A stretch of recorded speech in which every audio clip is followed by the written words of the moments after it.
Dango in Japanese has both two meanings. One is sort of like a dumpling, but the other meaning is anything rounded form.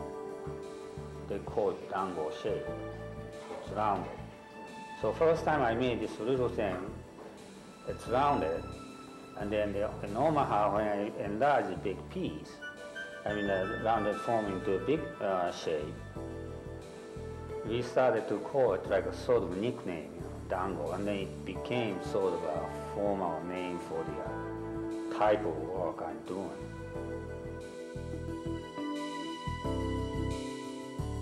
For some reason, while I'm thinking, this rounded form came up in my mind. So I made a second piece, and the second time I made a really big piece. It's about, I would say 7 feet high and 8 feet wide. Then maybe almost 6 foot across. And then that piece was, fired weight was 11,000 pounds. And after finishing this project, which took us about 8 months to complete, I became sort of interested in maybe try to push this idea.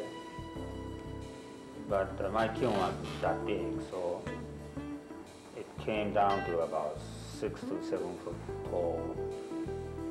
And then 82 I started to work on this shape, and then it keeps on going. I don't mind to stop if my intuition tells me to stop, but it never happened yet. Even started to make ceramics. I saw a number of these pieces, and some of John Mason's piece about 12 feet. It's 2 sections, but it's pretty impressive. And then you look at it, and then you say, wow, I got to try that. There's no issue of like a scale or anything. Just because of you were in that environment, you had a chance to see something big, and then you said, wow, that's good enough to try. That's where I start, right? And after that, once you try to start, obviously you can't make it, from beginning. It's just a bunch of struggles. And then as you do it, you sort of gain the technical knowledge and stuff, and then be able to do it.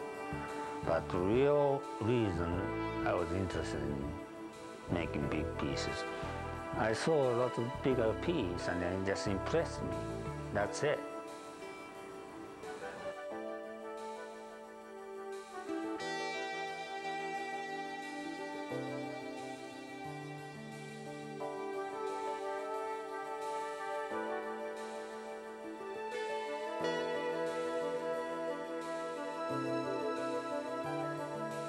Funny thing is, when people see big thing, you get impact and you remember that. If you see a couple of pieces hanging on the wall, people have a tendency not to remember. But if somebody sees this size of piece, they remember much better. So people remember my large piece much better than small piece. That's an issue for all sculptors.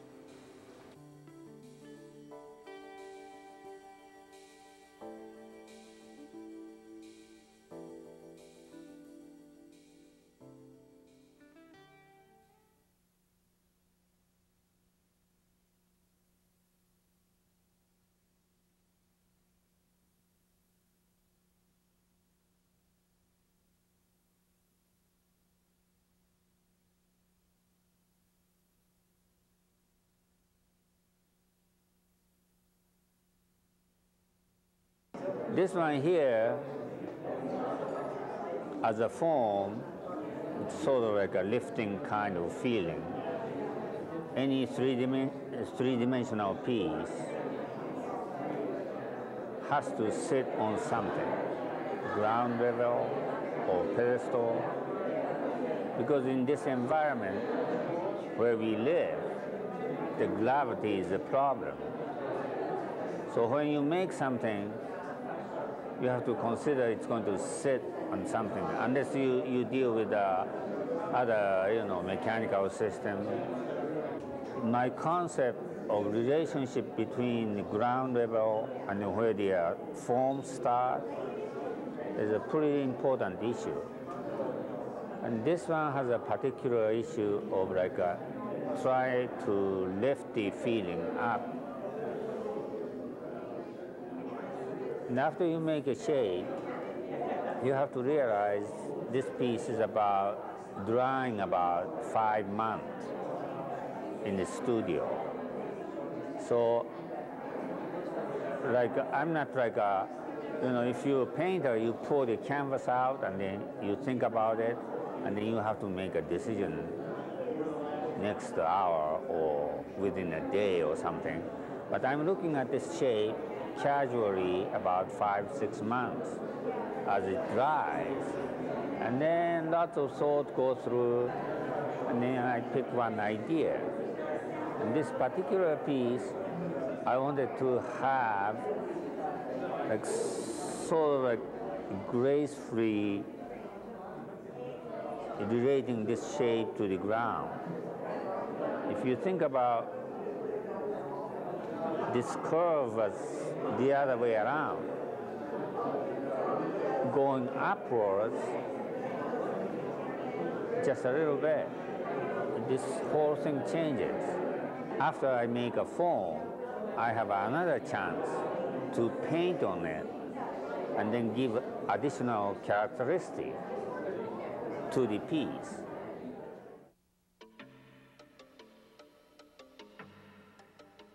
I mean, if you're a painter, you don't talk about, drying speed of your oil paint to gain the depth of it and stuff.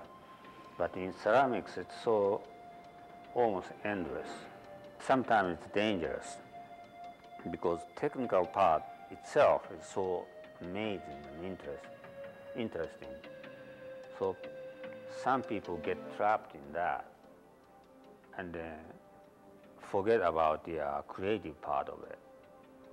It's a balance between the knowledge and technical part and then to your own creative necessity is a pretty tricky thing. You just have to do it and then find out where is healthy balance for yourself.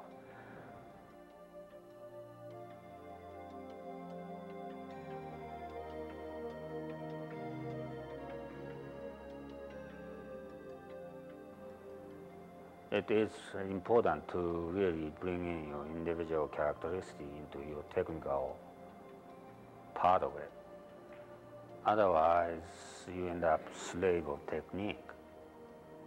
It's not part of you.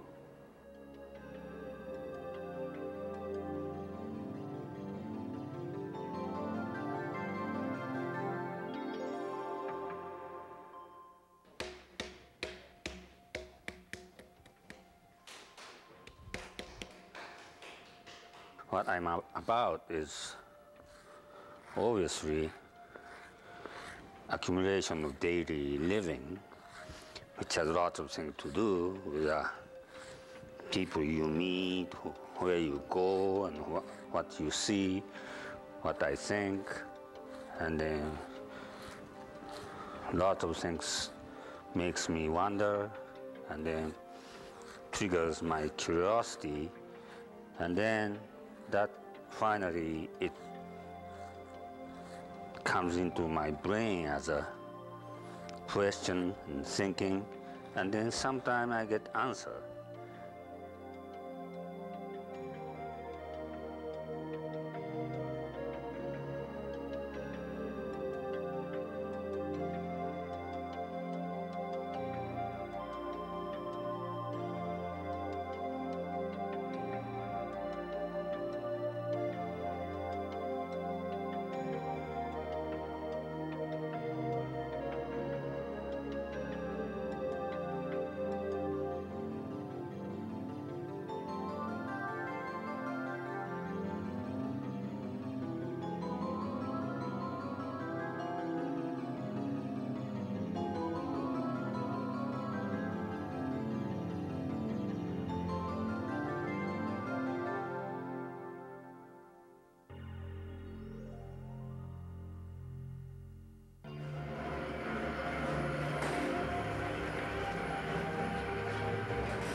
in ceramics, there are lots of things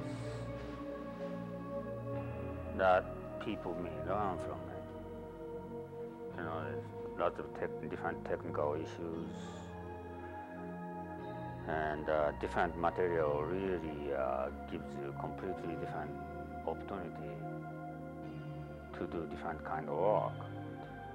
In painting, the variation of that technical variation is not even close to a ceramic.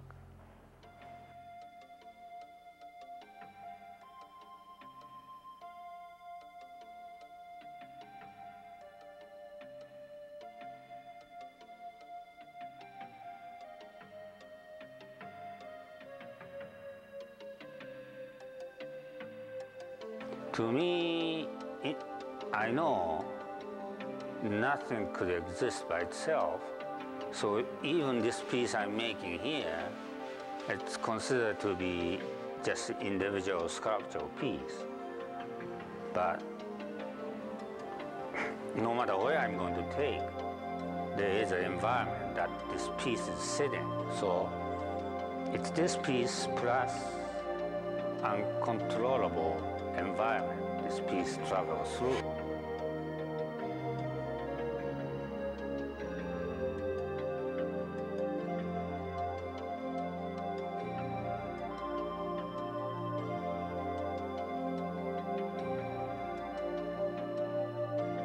Again, my question, issue of art, I think I'm not that positive about this English term of the calling art. I think it's a pretty new thing, maybe less than 200 years old. So term art is some kind of definition that somebody created to define more of whatever the creative, process. But if you just let yourself go and then not thinking about term art, then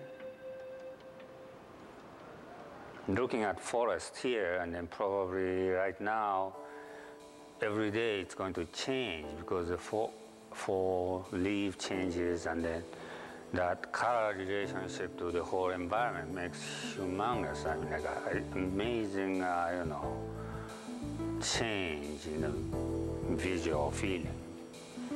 So can we call that art? I don't know.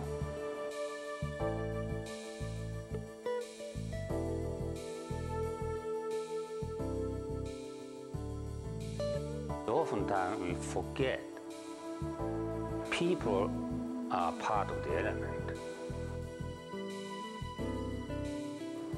When we design some public art space in a hotel lobby, you get the drawing from architect and then start designing. But who knows? It might be 500 people in that lobby or maybe a couple of people. Most of the time I feel like doing something. As you move by the wall, the rhythm and density of the colors and the activities would be changed with the people's movement going through the hallway in front of the wall.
anything giving me a strong visual power, which could be piece of stone, which could be a folk art, which could be a contemporary art made by a contemporary artist.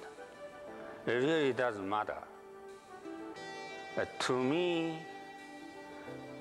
it's I got to receive the wave of a visual power from thing is a pretty critical issue.